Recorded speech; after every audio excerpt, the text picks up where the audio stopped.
Tom, can I ask you something personal? That sentence always makes me nervous. When was the last time someone asked you about money and you didn't know what to say? Last Tuesday, Last Tuesday? my colleague asked how much my new apartment costs, and I said, it's fine, it's affordable, it's comfortable, and then I changed the subject to his dog. His dog, Tom? His dog was very interesting that afternoon. Welcome back to Emily English Daily, your cozy corner for real English and real feelings. I'm Emily. And I'm Tom, and I have to say, Emily, I have been waiting for this episode, because money is the topic I avoid most in my second language. Oh, same. And today, we're going to fix that. Slowly, gently, the way we always do. So here's our plan. We'll start with why money feels so awkward in English, especially when it's not your first language. Then we'll move to the polite refusals, the ones that keep your friendships and your dignity. After that, salary, splitting bills, financial stress, and saving. We'll finish with the kindest phrases, the ones for when a friend is struggling. And later in Word Tour, we'll slow down 10 useful expressions, and in Say It Better, we'll take some simple sentences and make them sound more natural. All right, let's start with the moment it gets awkward. The moment. Last month, I was at dinner with 2 new friends. Lovely people. Conversation was easy. And then, very casually, one of them said, "So, what do you do for a living?" And before I could answer, the other one said, "And if you don't mind me asking, what sort of salary range are you in?" Salary range. He said salary range, with a fork in his hand. And what did you say? I laughed. The big fake laugh. The one that buys you about 3 seconds. And then I said, oh, enough to eat, not enough to fly first class. And then? Then I asked him about his job, and we never came back to mine. Tom, that is a perfect example of what we do with money. We treat it like a door we don't want to open. A door that closes politely. Exactly. When someone asks about money, you have a choice. You can open the door and let them see a little, or you can close it gently, with a joke, with a change of subject, with a smile that says, "Please, let's talk about something else." And in a second language, that door feels heavier. So much heavier, because even when you want to be honest, you don't have the words, and the wrong word can sound rude or desperate or too proud, so silence feels safer. But silence has a cost. Friendships stay a little shallow. We miss chances to ask for help. We pretend we are fine when we are not. And money, friends, is one of the most stressful parts of adult life. We should be able to talk about it in English without our hearts beating fast. So today, we're going to learn the phrases that open the door softly, not all the way, just enough. And friends, if money is a hard topic for you, you are not alone. Even native speakers feel it. So take a breath, pour your tea, and let's go. So Emily, let's start with the hardest one, saying you can't afford something. The polite refusal. This is the one everyone needs. Because someone invites you to a concert or a weekend trip or a fancy restaurant, and you think, I would love to, but I really can't this month. And in your first language, you have 5 ways to say it. In English, you have 1, and it's too direct. The direct one, I can't afford it, which sounds true, but it lands heavy. It lands like a small failure. So instead, we use a softer sentence. It's a bit out of my budget right now. It's a bit out of my budget. Budget. Not my fault, not my personality, just my budget this month. Yes, the word budget makes it about numbers, not about you. And a bit softens it. And right now keeps it temporary. It's not forever. It's just this season of your life. So if my friend says, let's go to that nice place on Saturday, I could say, oh, I'd love to, but it's a bit out of my budget right now. Can we try the new place around the corner? That's beautiful, Emily. Honest, warm, and the second sentence gives the friendship somewhere to go. Another one. I can't really stretch to that this month. Stretch. What a kind word.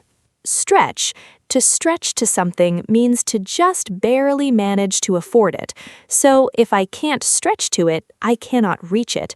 I'm not even close. I love that phrase. I'm on a tight budget at the moment. On a tight budget.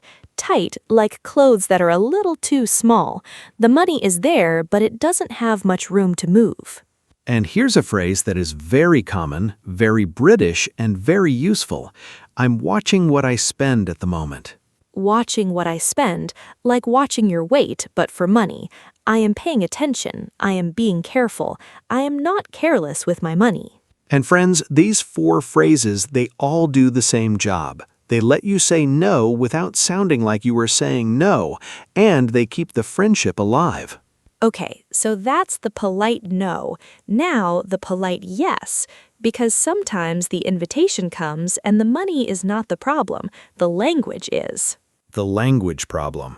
Imagine someone says, "Would you like to split the bill?" and your brain says, "I don't know what to say." Split the bill means to share the cost. Each person pays for their own part. Right, and in many countries, you don't split. One person pays and the other says, "I'll get the next one." I'll get the next one is a beautiful phrase, friends. It means today's on me and the next one is on you. So the friendship stays balanced without anybody counting coins at the table. So if my friend pays for dinner, I can say, "Thank you so much. Lunch is on me next time." Perfect, natural, and nobody feels like they owe anyone. And another one, "Let's go Dutch." Go Dutch. To go Dutch means to split the cost evenly. It is a very common phrase, and it's friendly and practical. I always feel a little awkward when the bill comes and everyone is looking at their phones doing math. The math moment, the worst moment. So I just say, "Let's just split it evenly." That's easiest. Split it evenly. Easiest. The cleanest little phrase in English. And if you want to offer to pay and you mean it, you can say, "I've got this one. Don't worry about it." I've got this one. I've got it. Like holding something in your hand. The bill is mine. The responsibility is mine. Don't even think about it. Tom, I love that one. It's so warm. But how do you say it without sounding like you're showing off? Tone, my friend, and a little smile. And maybe you add, "You can get the coffee." You can get the coffee.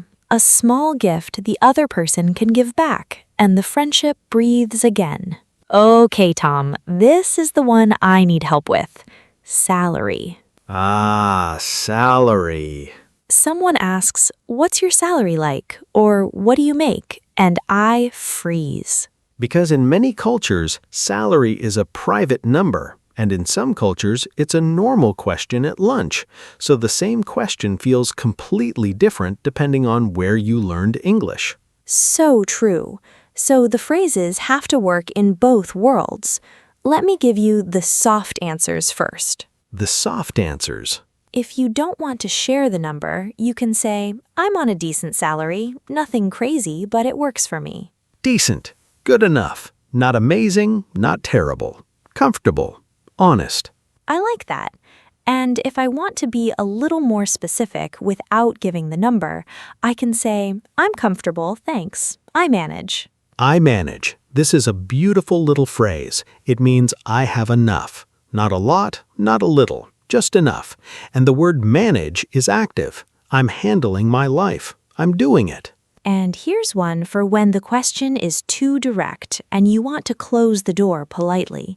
I'd rather not say, if you don't mind. It's nothing personal. I'd rather not say. Polite, clear, and the nothing personal makes sure the friendship doesn't crack. I love that one because it tells the truth. I am choosing not to share, and I am not angry, and I still like you. And friends, if you want to share, you can. It is your choice. Some people feel free when they talk about money. Some people feel trapped. Both are okay. The phrases are here for you either way. So, we've talked about refusing and agreeing and salary. Now, the heavy one, the real one. What do you say when money is actually a problem?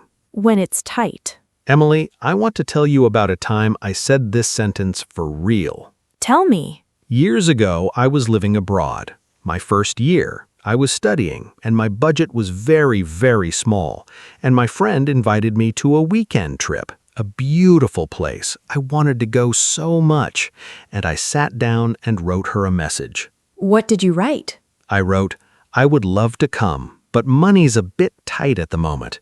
Could we do something closer to home this weekend instead? I really want to see you." Tom, that is perfect. And you know what she wrote back? She wrote, "Oh, thank you for telling me. Come over for dinner on Saturday. My treat." Her treat, another beautiful phrase.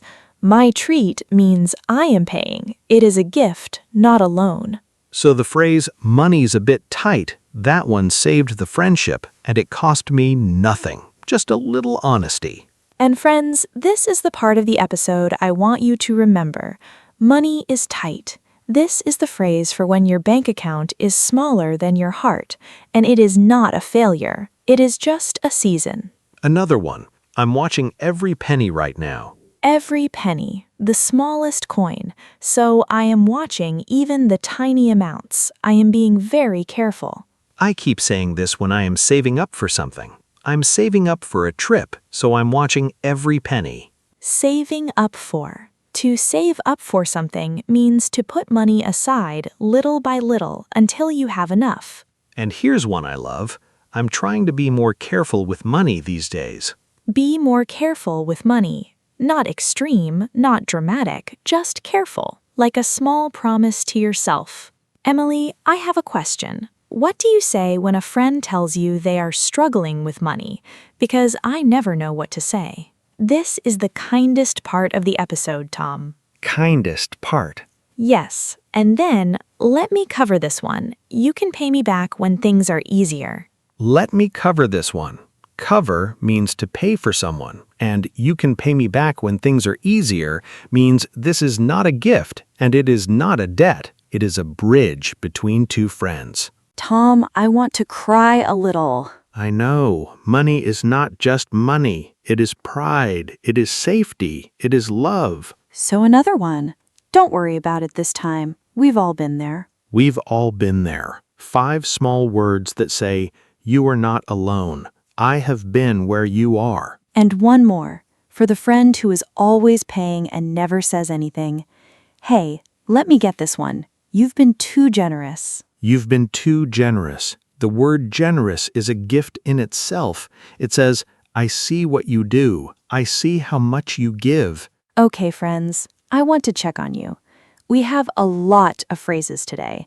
Don't try to catch them all. If you leave with 3, today is a success. 3 phrases, 3 keys. Choose the ones that match your life. Maybe you need the polite refusals. Maybe you need the saving phrases. Maybe you need the kind ones for your friends. Take what you need, leave the rest. And if money is heavy for you right now, I want to say something. I see you. Money stress is real, and speaking a second language does not make it lighter. But you are here, listening, learning, building your confidence, and that is not a small thing. That is a quiet, brave thing. Okay, Tom, are you ready for the word tour? Always, let's slow these phrases down. Number 1, it's a bit out of my budget right now. A polite way to say, I cannot afford this today. The concert is great, but it's a bit out of my budget this month. Number 2, I can't really stretch to that. To stretch to something means to just barely afford it. If I can't stretch to it, I cannot reach it. Beautiful new shoes, but I can't stretch to them right now. Number 3, I'm watching what I spend. I am being careful with money. After the holidays, I'm watching what I spend for a while. Number 4, let's go Dutch. To split the cost evenly. The bill is large, so let's just go Dutch. Number 5, I'll get the next one. Today is my treat. Next time is yours. Thank you for the coffee. I'll get the next one. Number 6, I'm on a decent salary. A soft, honest way to talk about pay without giving the number. I'm on a decent salary. Nothing crazy, but it works for me. Number 7, money's a bit tight. My bank account is smaller than usual. Money's a bit tight at the moment, so we're staying in this weekend. Number 8, I'm saving up for. To put money aside little by little. I'm saving up for a new laptop. Slow and steady. Number 9. Let me cover this one. Let me pay for you. Don't worry about dinner. Let me cover this one. And number 10. You've been too generous. A warm way to thank a friend who always pays. Hey, let me get this round. You've been too generous. 10 phrases, friends. Print them. Put them on your fridge. Let your kitchen teach you English. And now, as promised, it's time for Say It Better. We are going to take some simple money sentences and make them more natural, more useful, and more you. I don't have money. True, but very flat. A better version, money's a bit tight at the moment. Now it sounds like a season, not a sentence about your whole life. I am poor. Please don't say this. It is heavy and a little dramatic. A clearer version, I'm on a tight budget these days. Honest, calm, and adult. I will pay for you. A little too direct. More natural, let me cover this one. Now it sounds like kindness, not a transaction. How much do you earn? This is the question itself. If you are asked this and you don't want to answer, you can say, I'd rather not say if you don't mind. Nothing personal. I am saving money for a trip. A correct sentence. A warmer version, I'm saving up for a trip next summer. The phrase saving up makes the effort sound real. Let's pay separately. Yes, but not the most natural. A better way, let's just go Dutch. It's easier. Now it sounds like a real English speaker at a real table. And the last one, I cannot buy this. True, but harsh. A softer version, it's a bit out of my budget right now. The door is still open for next month. So, English learners, here is your question for this week. What is one money phrase you wish you had in English? A moment you froze? A sentence you couldn't find? A conversation you avoided? Tell us in the comments. Use one of today's phrases if you can. For example, money's been tight lately, so I'm watching what I spend. Or, I'm saving up for a small trip. Or, I've been there too. Let me cover this one. Your comment is a little English writing practice, and your story might help another learner feel less alone. Thank you for spending this time with us. Money is not an easy topic. The fact that you listened to a whole episode about it in English, that is a quiet kind of brave. Keep noticing new words. Keep speaking. Keep building your confidence. This is Emily. And this is Tom. And you've been listening to Emily English Daily. Bye for now. Your English grows one episode at a time, and the next one is already waiting.